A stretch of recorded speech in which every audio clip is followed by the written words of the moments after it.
നിങ്ങളുടെ ഇഷ്ട പരമ്പരകൾ എക്സ്ക്ലൂസീവായി സൺ നെക്സ്റ്റ് ആപ്പിലൂടെ തികച്ചും ഫ്രീ ആയി ഇപ്പോഴേ ആപ്പ് ഡൗൺലോഡ് ചെയ്യൂ.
ഇല്ല, അത് സംഭവിക്കാൻ പാടില്ലായിരുന്നു. അജയുടെ വിവാഹം തടസ്സപ്പെടുത്തിയപ്പോൾ നിന്നെ ഞാൻ അഭിനന്ദിച്ചാണ്. എന്നിട്ടിപ്പോ എന്ത് സംഭവിച്ചു? ആ വിവാഹം നടന്നു. ദേവനും കുടുംബവും ആഗ്രഹിച്ചതിനേക്കാൾ ഭംഗിയായിട്ട് നടന്നു. ആ തറവാട്ടിലെ എല്ലാവരെയും ഇല്ലാതാക്കുമെന്ന് നീ എനിക്ക് വാക്ക് തന്നതാണ്. എന്നിട്ട് ഇപ്പൊ എന്തായി? നീ എന്നെ കബളിപ്പിക്കുകയാണോ? ക്ഷമിക്കണം, ഒരിക്കലുമല്ല. അജയ് ആൾ അപകടകാരിയാണ്. അതുകൊണ്ടാണ് ഐശ്വര്യയെ തിരുത്താൻ അവന് കഴിഞ്ഞത്. അജയുടെ ശക്തികൾ എന്റെ കഴിവുകൾക്ക് അതീതമാണെന്ന് അങ്ങേക്ക് അറിയാവുന്നതല്ലേ? നാണക്കേട് തോന്നുന്നില്ലേ മൃത്യുലേഖ നിനക്ക്? നിന്റെ കഴിവുകളെ ഇകഴ്ത്തി പറയാൻ. എന്റെ മകൻ ഇനി സർവശക്തനായാലും ദേവി അവന് ശക്തി കൂട്ടിക്കൊടുക്കും. എന്തിനാണെന്നറിയാവോ? അമരനായി ലോകം ഭരിക്കാൻ ഇറങ്ങുന്ന എന്നെ നേർക്ക് നേരെ നിന്ന് അവൻ എതിർക്കാൻ വരാൻ. അങ്ങ് സമാധാനിക്കൂ. വിവാഹം കഴിഞ്ഞതുകൊണ്ട് പ്രത്യേകിച്ചൊന്നും സംഭവിക്കാൻ പോകുന്നില്ല. അതുകൊണ്ട് നമുക്ക് ഗുണമേ ഉണ്ടാവുകയുള്ളൂ. അവരുടെ താൽക്കാലിക വിജയം നമ്മുടെ തോൽവിയാണെന്ന് കരുതണ്ട. മേഘനയെ വിവാഹം കഴിച്ച അജയ്ക്ക് ആദ്യ രാത്രിയിൽ മേഘനയെ സ്പർശിക്കാൻ കഴിയില്ല. ചേർത്ത് പിടിക്കാൻ പോലും പറ്റില്ല. അങ്ങനെയൊന്ന് തൊട്ടാൽ മേഘന വെന്തു മരിക്കും.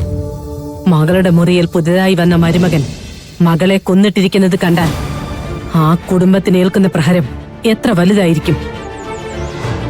അജയ് അവരുടെ ശത്രുവായി മാറില്ലേ? അതൊന്നും നമ്മളുടെ നേട്ടങ്ങളല്ലല്ലോ. ഞാൻ പറഞ്ഞു വന്നത് അതല്ലേ. തന്റെ അമാനുഷിക ശക്തി ഉപയോഗിക്കാനാണോ അതോ നല്ലൊരു കുടുംബജീവിതം നയിക്കാനാണോ അങ്ങയുടെ മകൻ ശ്രമിക്കുക? തീർച്ചയായും കുടുംബജീവിതത്തിനാണ് അജയ് പ്രാധാന്യം കൊടുക്കുക. അപ്പോഴെന്ത് ചെയ്യും? അജയ്ക്ക് തന്റെ ശക്തി ഉപേക്ഷിക്കേണ്ടി വരും. അജയ് സാധാരണക്കാരനാവും. അപ്പോൾ പിന്നെ ദേവന്റെ കുടുംബത്തിൽ നിന്നും അജയ് ഒരു പൂച്ചക്കുട്ടിയെ എടുത്ത് അങ്ങയുടെ മുമ്പിൽ കൊണ്ടുവെക്കുന്നത് പോലെ എനിക്ക് കൊണ്ടുവരാനാകും. അതിനുവേണ്ടിയാണ് ഞാൻ കാത്തു നിൽക്കുന്നത്. അത് കഴിഞ്ഞാൽ എന്റെ ഊഴമായി. ദേവനെ മാത്രമല്ല, ആ കുടുംബത്തിലെ എല്ലാത്തിനെയും ഒന്നിച്ചില്ലാതാക്കാൻ എനിക്ക് കഴിയും. ദേവന്റെ വീട്ടിൽ നടക്കുന്ന ഓരോ സംഭവങ്ങളും എന്റെ മുന്നിലുണ്ട്. അങ്ങയുടെ ആഗ്രഹം അത് സഫലമാകും. മൃത്യുലേഖ പറഞ്ഞ പോലെ സംഭവിക്കോ അമ്മേ? അജയ് മേഘനയെ കൊല്ലുവോ? മൃത്യുലേഖ അപകടകാരിയാണ്. അവളുടെ മൂലശക്തി കൊടുങ്ങല്ലൂർ അമ്മയുടേതാണ്.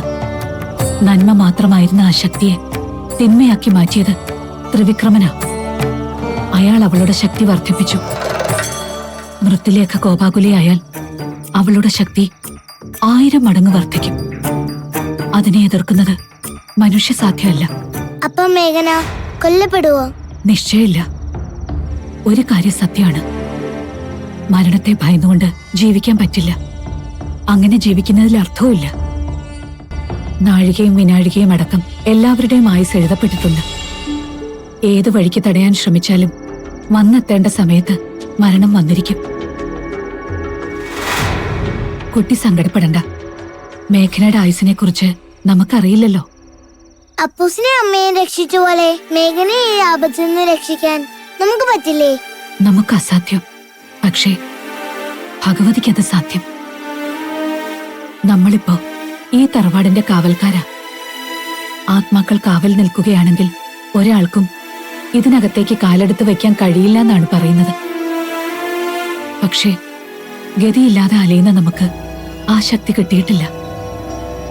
തറവാട് സംരക്ഷിക്കാനോ നിധി തേടി വരുന്നവനെ തടയാനോ നമുക്കാവില്ല. നമ്മൾ ശക്തി ക്ഷയിച്ച ആത്മാക്കളാ. അപ്പൊ നമുക്ക് മോക്ഷം കിട്ടില്ലേ അമ്മേ? പ്രാർത്ഥിക്കാം. അത് മാത്രമേ ഉള്ളൂ മാർഗം. വിവാഹം കഴിഞ്ഞു. ഇന്ന് ഞങ്ങളുടെ ആദ്യരാത്രിയാ.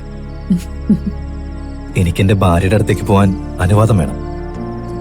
ഭർത്താവിന്റെ ഭാര്യയുടെ അടുത്തേക്ക് പോകാൻ എന്റെ അനുവാദം എന്തിനാ ചോദിക്കുന്നേ? പഴയതൊന്നും ഞാൻ മറന്നിട്ടില്ല. എന്നിലെ ഈ അമാനുഷിക ശക്തി ശേഷിക്കുന്നത് വരെ എനിക്ക് മേഘനയൊന്ന് തൊടാൻ പോലും പറ്റില്ലല്ലോ. ഞാനൊന്ന് ആലിംഗനം ചെയ്ത പാവ മേഘന ഇല്ലാതാവും. ഞാൻ എന്താ ചെയ്യേണ്ടത്? അറിയാം. അതിനുവേണ്ടിയാ ഞാൻ കാത്തുനിന്നത്. അജയ് എന്റെ അടുത്ത് വരൂ. അജയ്, നിന്നെ ഞാൻ ഏൽപ്പിച്ച അമാനുഷിക ശക്തിയുടെ നിയോഗം ഇവിടെ ഈ നിമിഷം പൂർത്തിയാകുകയാണ്. ഈ ശക്തി നിന്നിൽ നിന്ന് ഞാൻ തിരിച്ചെടുക്കുക. സാത്വിക ഭാവമുള്ള നല്ലവനായ ഭർത്താവായി നീ മാറും. സന്തോഷത്തോടെ ദീർഘായുസോടെ മേഘനയോടൊത്ത് നിനക്ക് കഴിയാം.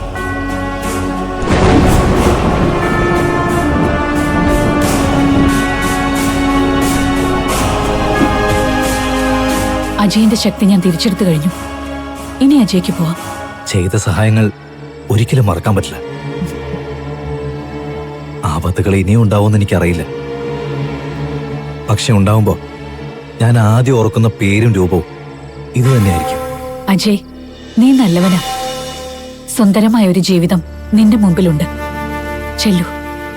മേഘന കാത്തിരിക്കാവൂ.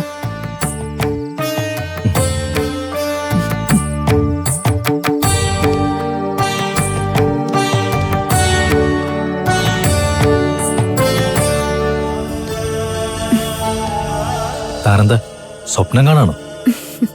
എന്റെ സ്വപ്നം ഇപ്പൊ യാഥാർത്ഥ്യമായി കഴിഞ്ഞു. കഴിഞ്ഞോ? അതെങ്ങനെ? ഒന്ന് തൊടാൻ പോലും എനിക്ക് അനുവാദമില്ലല്ലോ.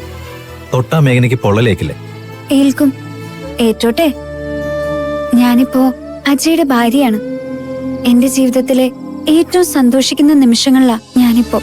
അജയെ തൊടാതെ, നമ്മൾ ഒരുമിച്ചൊരു കട്ടിലിൽ ഉറങ്ങാതെ ഒരു ജന്മം മുഴുവൻ എന്റെ ഇഷ്ടം ഞാൻ അജയ്ക്ക് വേണ്ടി മാറ്റിവെക്കും. നമുക്കിങ്ങനെ ജീവിച്ചാ മതി. അത് പോരല്ലോ. ഭാര്യയും ഭർത്താവും ആവുമ്പോ ഒന്ന് സ്പർശിക്കണ്ടേ? ഒരാലിംഗനത്തിൽ അലിയണ്ടേ?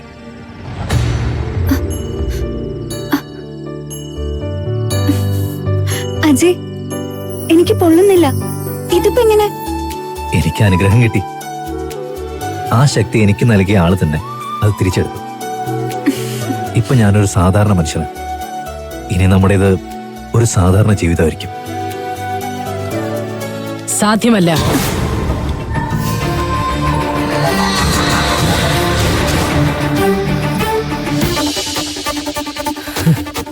നിങ്ങളെന്തിനാ ഇവിടെ വന്ന്? മംഗളാശംസകൾ നേരെ. നിങ്ങളുടെ ആശംസകൾ ഞങ്ങൾക്ക് വേണ്ട. കടന്നുപോ. നിന്റെ അച്ഛൻ നിങ്ങൾക്കുള്ള വിവാഹ സമ്മാനവും ഒരുക്കി കാത്തിരിക്കുകയാണ്. രണ്ടാളും എന്റെ ഒപ്പം ഉടനെ വരണം. വരില്ല. Get lost.